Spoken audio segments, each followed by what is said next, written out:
coming out here after 30 years. Yeah, I ain't got nothing, but I'm gonna have something because I'm rich in personality, you know, and I'm rich in love. My family love me, and that's really all that counts.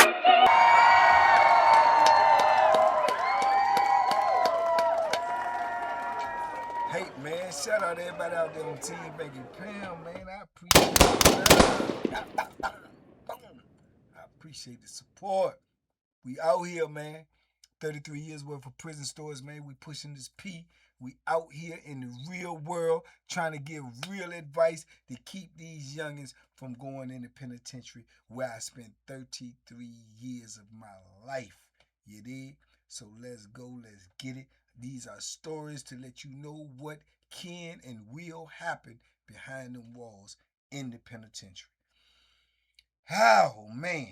We're going to start getting into the thick of it, you dig? Let me tell you something, man. I seen things in the wall that, the wall being the state penitentiary, man, 500 Spring Street, Richmond, Virginia, used to be the oldest prison in the state of Virginia.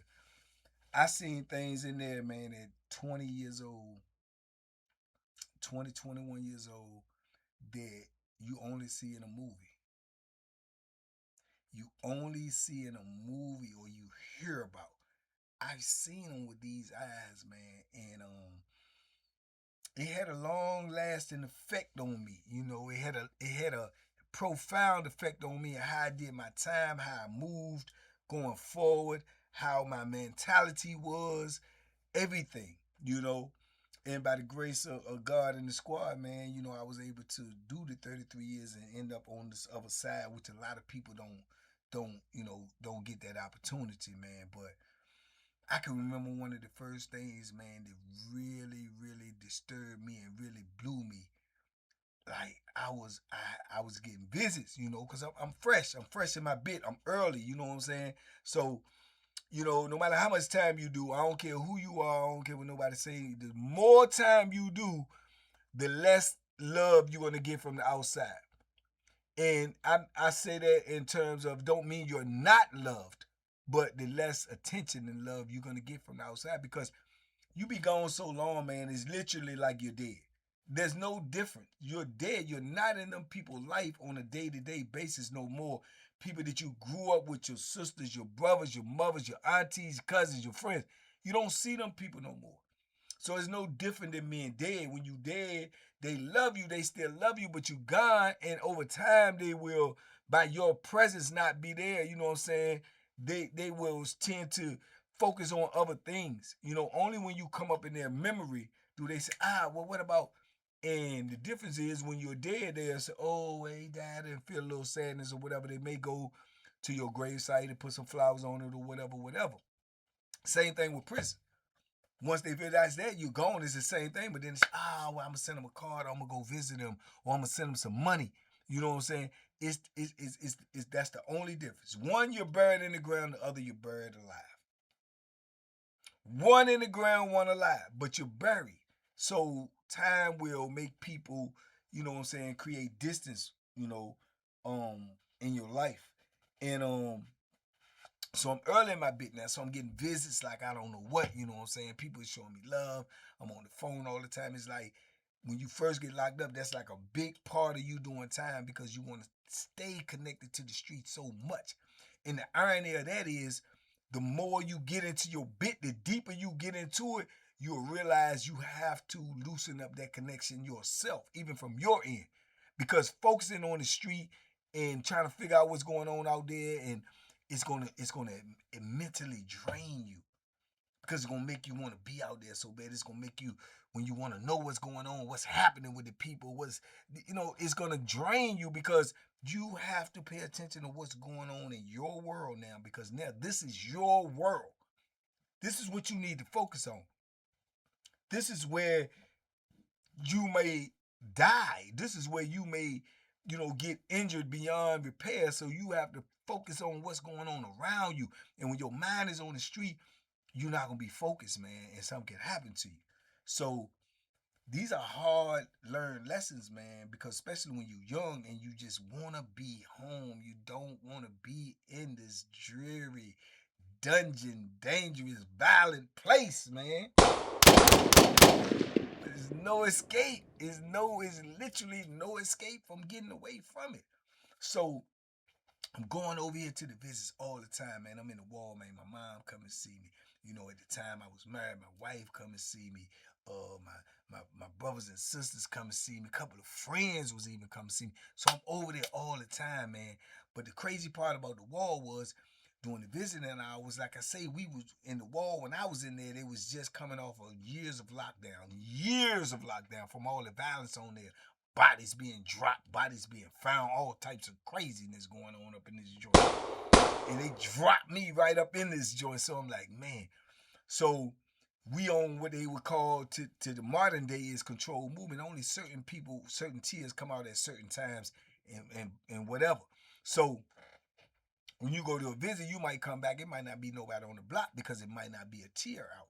So when they let you in, but you literally might stand out there an hour, maybe even two, waiting to get in your cell because there's no police doing no rounds like they supposed to be doing. This is what added to the danger in there because there's no supervision, there's no preventative measures to stop anybody from doing anything to you.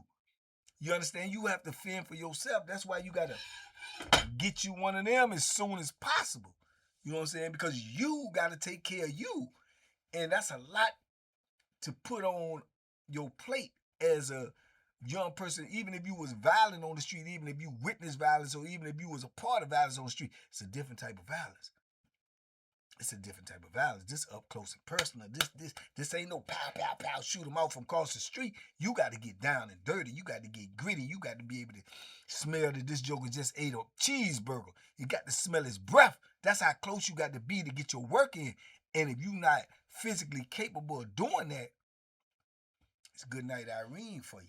You dig? And ain't nobody gonna cry for you up in there. They just gonna laugh at you, look at you like, another one bites the dust. So I'm experiencing all of this, and I can remember, man, one time I go to a visit, and I'm over there, man. I think it was my mom, maybe my sister, and man, they could bring food in the visiting room. They could literally bring you food from home.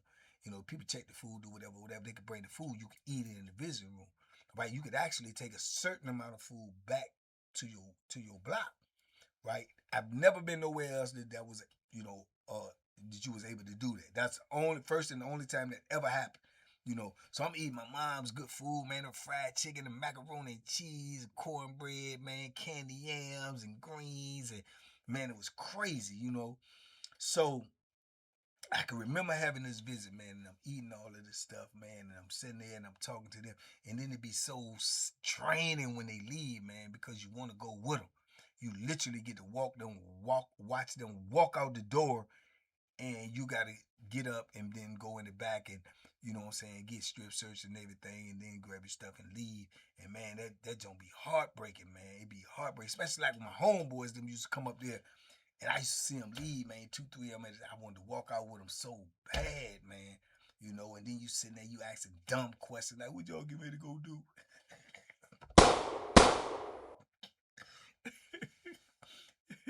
And in actuality, whatever they want to, because they can and you can't. You know what I'm saying? You can't do nothing. You got to get ready to go back here to this dungeon, back here to this craziness, back here to this absurdity. You have to. So I can remember I left. You know, I had some food to take back with me, so I get the food, woo woo woo. But at the time, by now, I was already, you know, knowing what's going on. I done already, you know, cop that thing, and I would come over to the visiting room. I would not leave my cell without this joint. I didn't even know anything at this time about if you get caught with this or whatever. I didn't care. I didn't want to get caught without it. So I had got with somebody that told me what to do. So I had the joint. I take the joint. I go over there. And then when you go over there, you got to go through a little tunnel. And then you got to go downstairs and go to the visiting room door. But before you go through the tunnel, it was a little flower bed right there. And you know, this prison was built like a big old castle or dungeon. Really, man, it really looked like some dungeons type stuff you'll see. So it wasn't cameras and stuff in there at the time though. So when you go, you just look around and look off. Probably somebody, convict or something, probably could look out the window and see you, but like it wasn't like no police that could see you. So I would pull the knife out, you know, and plunge it down in the flower bed right by the flowers. You know, where I knew where it was because I put it there. And then I would go downstairs and go around and knock on the visiting room door, get in, go do my business. Come out, I do the same thing. So when I come out, I play it off and look around and act like see anybody looking. And I bend over by the flower bed like I'm tying my shoe or something. And I pull the Bethlehem back out and tuck it. Because I'm not walking in that building with it. Not walking through them tunnels. I'm not walking in that building without it. You know what I'm saying? I'm young. I'm new. I'm green. You know what I'm saying? I mean, for lack of a better word, I'm petrol. I'm scared. You know what I'm saying? But I'm scared. When I'm scared, somebody get dead though. You did? I'm scared somebody gonna get dead. Be it me or them. Be it me or them. Scared gonna equal dead with me. Cause I'm that petrol. I'm petrified. I ain't got time for this. You play with me. I don't know what's going on. So I get the joint. I go back. They let me in my building. So when I get in the building, I look around. I don't see nobody. I'm like, everybody's still locked in. So now I know I gotta wait for a police. But I'm up on the 4th tier, which I hate it because I don't like heights, but it's the top tier. So I got to go all the way to the back, go up the stairs, boom, boom, boom, boom, go all the way up to the stop, just wait by myself till they come in or move around, right? So I stopped. I remember I stopped. I hollered at the old man P.I. for a minute, with his crazy self. Hollered at him. I went down a little bit after I hollered at him. I hollered at a young dude named Bobby. You know what I'm saying? Shout out to Bobby Swarford. I hollered at Bobby. Me and Bobby was two of the youngest dudes in there. You know what I'm saying? It's about 3-4 young dudes in there. Me and Bobby was two of the youngest ones. Coincidentally, me and Bobby ended up running into each other years and years and years of our bit together. You know what I'm saying? All types of crazy stuff. Bobby ended up doing 32. I did 33. He got out a year before me. I was on the compound when he made parole and left. Crazy work. You know what I'm saying? And so he survived the same ordeal that I did. You know what I'm saying? Going through this joint young and, for 30-something years and woo. You know what I'm saying? And that's a blessing because, like I said, a lot of people don't survive. You did? Or fall victim to a lot of other stuff. So after I finished hollering at Bobby, I go down to the corner where the stairway at to go up the stairs. So when I get over to the corner where the stairway, I heard a little noise before I get there. Like, little, I'm like, So I got my food in my hand and I got my coat on, but I done put the Bethlehem now is cuffed up my arm. It's in my arm. It's like this. It's in my arm, but my arm is in my coat. You can't see it unless I, you know what I'm saying? But I can drop it down and if I have to. So I heard a noise, I clutch it. When I bend the corner, in the wall in the back, there's a couple of picnic tables. And there's a little corner over there up under the stairs and stuff, right? They used to cut hair right over there, on the right hand side. But when you turn in the corner, like that's right there. But then you got the little cut over here. That's where a lot of dudes be getting slayed and laid over there. It's a blind spot. So when I turn the corner, man, it's 3 dudes, 2 black guys, and a white boy. The black guy got the white boy hands on the wall, and he behind him, pants to his ankles, blacka, blacka, blacka, blacka. I'm like, what the? And his partner see me bend the corner. He's standing right there like he waiting for his turn, and he got the Bethlehem in his hand. And he like, yeah, go ahead on, man. Keep it moving, keep it moving. I'm like, what? I ain't even gonna hold you. I ain't say nothing. I just look, but I got that look on my face like, okay, Joker, I'm going, but don't, you know what I'm saying? You ain't running nothing or don't run up on me. It's that look. I'm like, and I just hit the stairs, right? But as I'm going up, I can see, I look, because just the curiosity, I look again, I'm like, man. I go up there straight to my cell, man. I stand by my cell. I set my food down right by the door, and I stand by my cell. And I ain't gonna lie, man, my heart beating. I'm like, man, what the is going on? Boom, and I'm looking. I just keep looking at the tear because I'm paranoid because I don't know, like, what, you know what I'm saying? They know I seen this. What they gonna do? Is they gonna try to come up here and say something to me? Or they gonna try to come up here and do something to me? I don't know. You know what I'm saying? I don't know. But I got that joint, and I'm like, if they even pop up on the fourth tier, and I know that was something, and I look down there and see them turn that corner, I'm going straight at them, bro. I'm going straight at them, because that's how petrol I am. Because what is you coming up here for? It got to be for me. Now one of them don't even sleep on my tip. It got to be for me. So in my mind, just think, man, I'm 20, 21 years old, man, and I just seen this, man, and I never had seen nothing like that before. And I just seen this, and I'm sitting up here, and we the only ones on the floor. There's no police there. There's no police coming. So it's you, and that's it.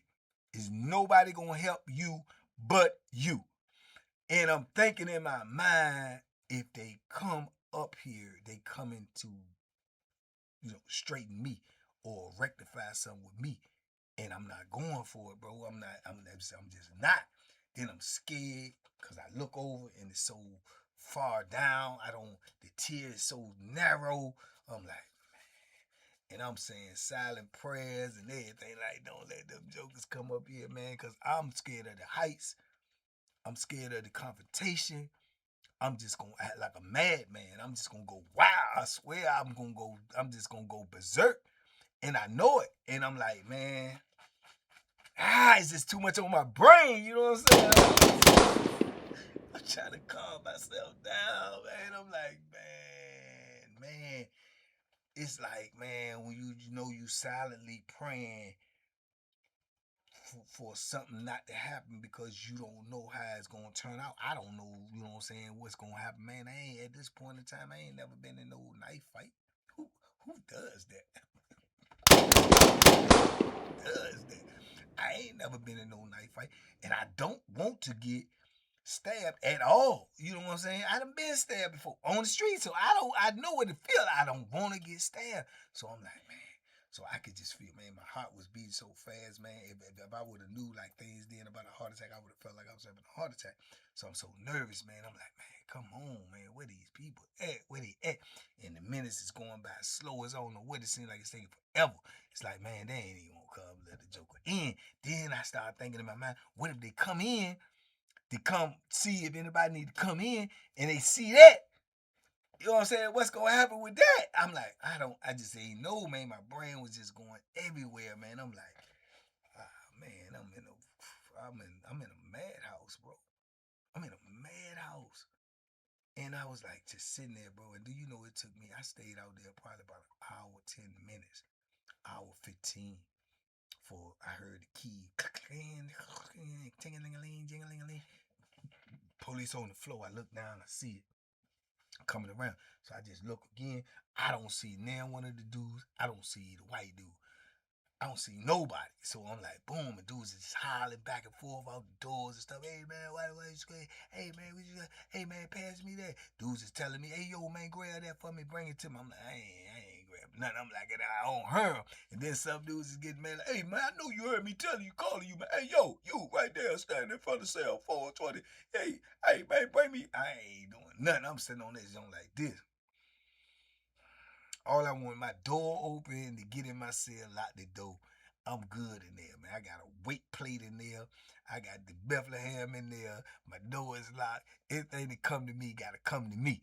You know what I'm saying? And I could deal with it, but I just was so unnerved, man. It was because I never had seen that. And I'm like, it didn't look like he was giving it to him. It looked like they was taking it. Because if they won't take it, why did he have a joint in his hand? And I'm asking myself all of that.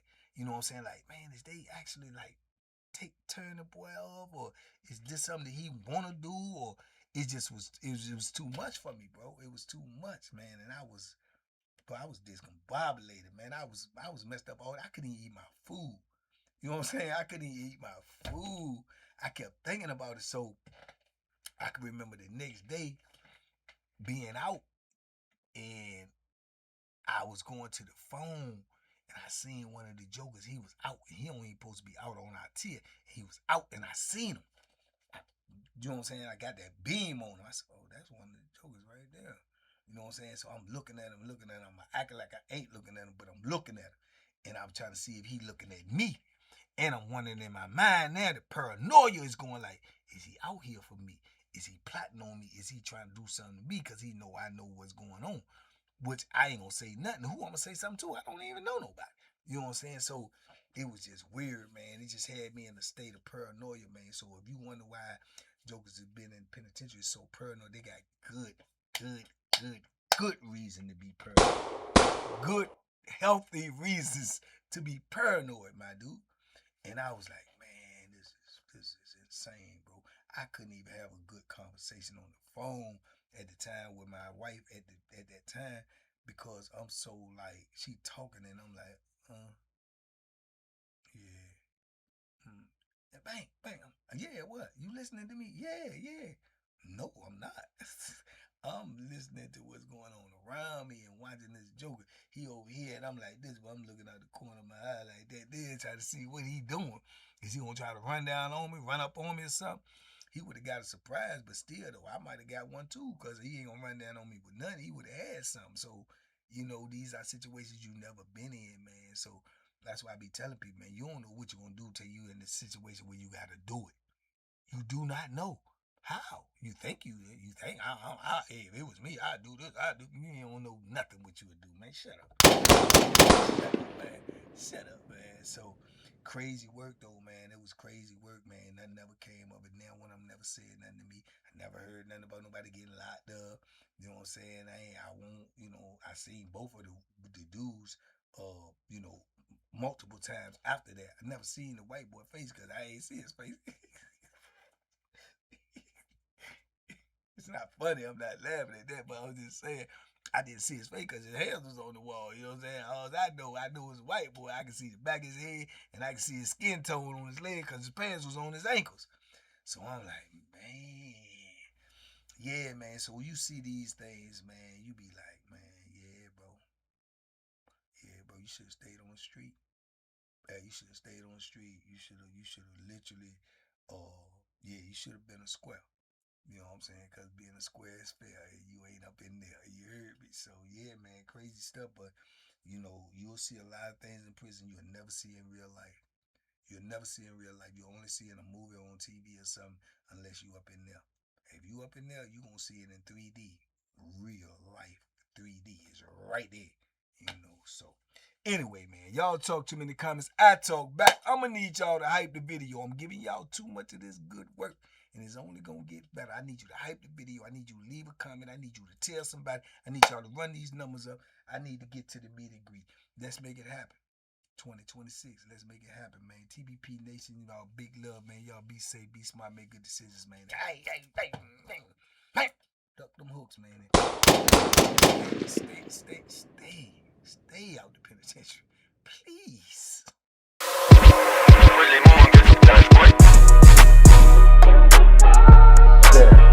The banking special. Yeah. Pure delicious. Pure deliciousness, man.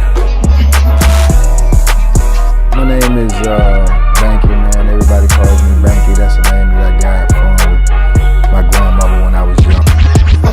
I'm coming out here after 30 years. Yeah, I ain't got nothing, but I'm gonna have something because I'm rich in personality, and I'm rich in love. My family love me, and that's really all that counts.